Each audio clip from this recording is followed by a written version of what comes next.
Welcome to the Zero Input Agriculture podcast. If you would like to support what I do, grab a paid subscription on Substack and read past posts like today's book review. This week, book review, Agriculture of the Hidatsa Indians. This odd little ebook crossed my path, and it's available for free on Project Gutenberg. In it, the testimony of a Hidatsa elder, Maxi Dewiak, translated as Buffalo Bird Woman, was recorded by an anthropologist in the summer of 1912 with the translation assistance from her son Goodbird. She was born in 1839 and had carried on her people's traditional methods of cultivation despite being relocated to a reservation far from her original land. In their people's legends, they once cultivated ground beans and wild potatoes, later abandoned for use as wild forage when maize and other crops were introduced. When their tribe migrated upriver, the gardens were slowly cleared from the forest over many years until they were as large as they could manage. Maize was introduced to the Hidatsa from a neighbouring village, with roasted cobs attached to arrows fired from a distance to prevent conflict. Beans, squash, and sunflowers were later introduced. Firewood shortages induced the people to move to a new location after some time. Smallpox arrived shortly afterwards, killing more than half the population. The survivors moved to yet another location, where the narrator farmed until the arrival of white settlers. Clearing fields was a major task, and locations with rich black bottom soil were selected. Prairie land was unsuitable for cultivation. Buffalo Bird Woman grew up using heavy iron hoes, but traditionally digging sticks and bone hoes had been used in the past. Shrubs were cut with axes. Stakes or stone piles marked the corner of claimed family fields to avoid disputes. Biomass was cut and piled for burning. Soil was mounded in rows and sowed with maize around 4 feet apart. A few years later, the family cleared a second field on the other side of the village, around 75 by 100 yards, approximately 1.5 acres. The largest field mentioned in the account was around 3.2 acres. Fields were often over 1 kilometre away from the village in order to use the best patches of soil. Sunflowers were sowed around the field edges, 9 paces apart, as soon as the ice melted in spring. I wonder if they were using the allelopathic effect of this crop to limit wild grass growing into the field. Sunflower heads were harvested in autumn as they yellowed to avoid birds eating them in the field, then ripened and dried back at camp. Learning this made me wonder if I could produce sunflower here if I timed the harvest more carefully to avoid bird pressure. The Hidatsa sunflower harvest was staggered as the heads were dried and threshed out. Smaller wild sunflowers were harvested directly in marginal places where they grew. 2 or 3 sacks of dried sunflower seeds supplied the family over the winter. Seed was parched in a clay pot on the coals, then pounded into a meal. Maize was sowed next, for a month or so, at the time when wild gooseberry leaves bushed out. The same mounds were reused every year, with the roots of the previous crop dug out and burned in spring during the sowing process.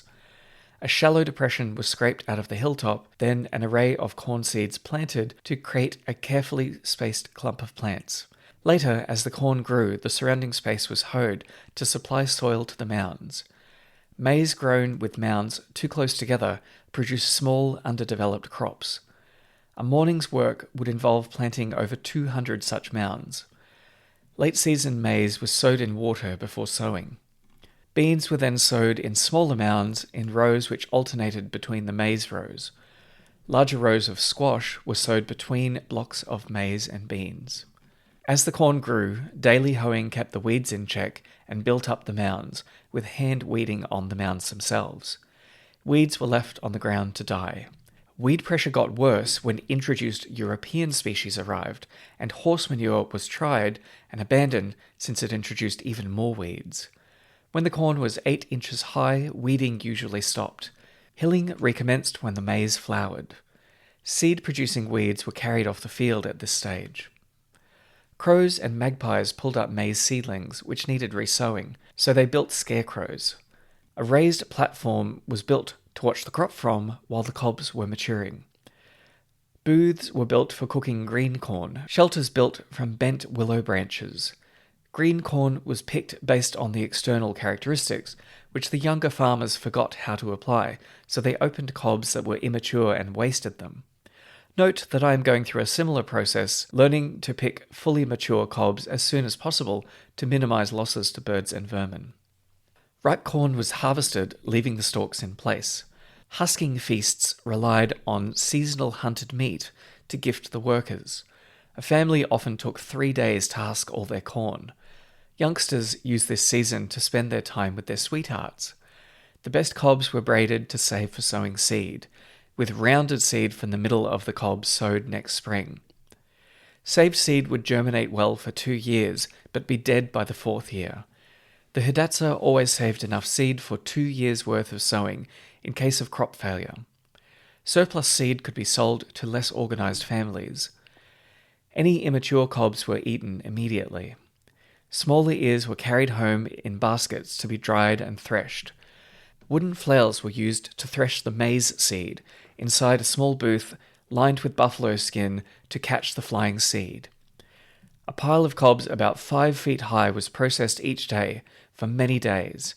Thresh cobs were burnt to produce a prized ash used for seasoning food. Threshed grain was dried a little more, then winnowed before storage. The grain was stored in bull boats, a leather-lined basket around the size of a bathtub, with 3 to 5 of these stored for a family of 10. Only rarely stored corn ran out in the spring, but the tribe shifted to hunting to cover the gap. Excess maize was traded with neighboring tribes for skins and dried meat. The Hidatsa grew 9 distinct varieties of maize, each for a different type of dish, grown in separate scattered plots to maintain purity. Squash seed was sowed next at the start of summer. Seed were moistened and pre-germinated in hide bags, mixed with damp grass and sage leaves. Seed were sowed in rows between maize and bean plots, on the sides of mounds built for squash in previous years, 4 seed in each mound. The fruit were harvested immature to begin, cooked with green corn. More mature fruit were sliced and dried on willow rods, once the rate of production was more than could be eaten. Once dry, they were threaded onto grass strings for storage. Harvesting and drying squash took the women a month most years. Squash blossoms were also dried. The best-looking squash fruit were left to mature, then harvested for seed saving. Dried corn cobs were used to absorb the moisture from mature squash seed pulp, then the seeds were spread to dry for storage. Beans were sown immediately after squash in early summer, on the sides of small hills in rows between the maize.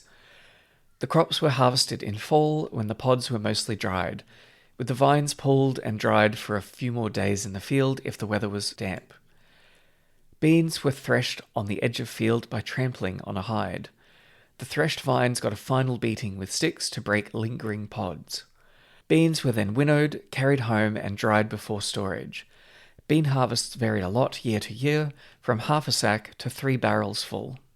During winter, many crops were stored in an underground cache pit to protect them from frost.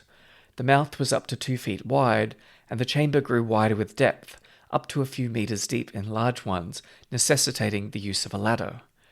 The walls were lined with dried grass, pinned with willow sticks, then dried corn cobs were stacked against the walls.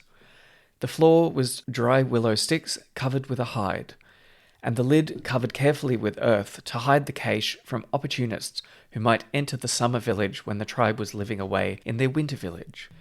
The rest of the account features detailed instructions for the construction of drying structures, fences, hand tools, the layout of the village between families, the cycles of fallowing land, managing frost, and how their culture adapted to the arrival of crops and technology from Europeans. There is only a little I want to say to round out the summary of the points I found most interesting as an aspiring post-industrial farmer. The first is that the approximate land area and volumes of staple crops being produced accords with my estimates from other sources. Namely, this is much more than most suburbanites appreciate, such that suburban gardening is unlikely to ever produce more than vegetables to add to a staple crop diet sourced from industrial production. This book suggests that about 1 Indian acre per person of fields was necessary, though much of their meat came from hunting. I can't find a detailed conversion for this unit of area, but I suspect it is slightly smaller than a modern standard acre, but this still accords with the roughly 1/2 to 2 acres of staple crops needed on decent land per person that I've estimated from other sources. The specific techniques required to produce a minimal diversity of staple crops and the amount of time, skill, and coordination is impressive, but is obviously doable given the last few millennia of history. It is encouraging to see how much this community achieved with 4 crop species, represented as a diverse patchwork of complementary strains, though they relied heavily on wild resources and trading with nomadic neighbours to round out their diet. Based on the amount of time the women spent farming, I estimate a time-weighted energy return on energy invested of around 5, with women spending about 4 months a year dedicated to farming, leaving the men free to hunt full-time and enough spare resources to support small children and the elderly. The observation that these tribes only cultivated the very best locations in their landscape, often walking long distances to establish new fields, highlights the need for a whole landscape to support a pre-industrial society. Just picking a few random acres and imposing your expectations about how much food it should produce is a recipe for disappointment. The Hidatsa mention white people ploughing up the prairie to plant maize and how substandard the resulting grain was to their tastes. These tastes and instincts prevented creeping malnutrition and the unreliable year-to-year production that any society risks producing food from marginal locations. Our modern industrial agriculture represents this dynamic on steroids. One final thought worth sharing. This woman was born nearly 200 years ago and represented one of the last pre-industrial agriculturalist generations on the planet. Even they only got maize and other imported crops a few centuries before that. This account is a very rare example of hearing the words directly from such people. Even then, her generation was already losing the ability to work with pre-industrial tools such as digging sticks, bone hoes, and stone axes. A lot of people view anything from before World War I as traditional, but the roots of industrialization and the corresponding loss of skills and resources goes back several centuries even in the West. Many of the fine details are now lost, and Western farming has been dependent on imported salt and iron tools and the elites that produce them for many centuries. I doubt that even this account would contain enough information to recreate a comparable village in the same location, even assuming that suitable crop genetics could be located to build upon. The unavoidable truth is that post-industrial skills and crops will need to be reinvented on the basis of experimentation at least as much as they will be recreated by studying history.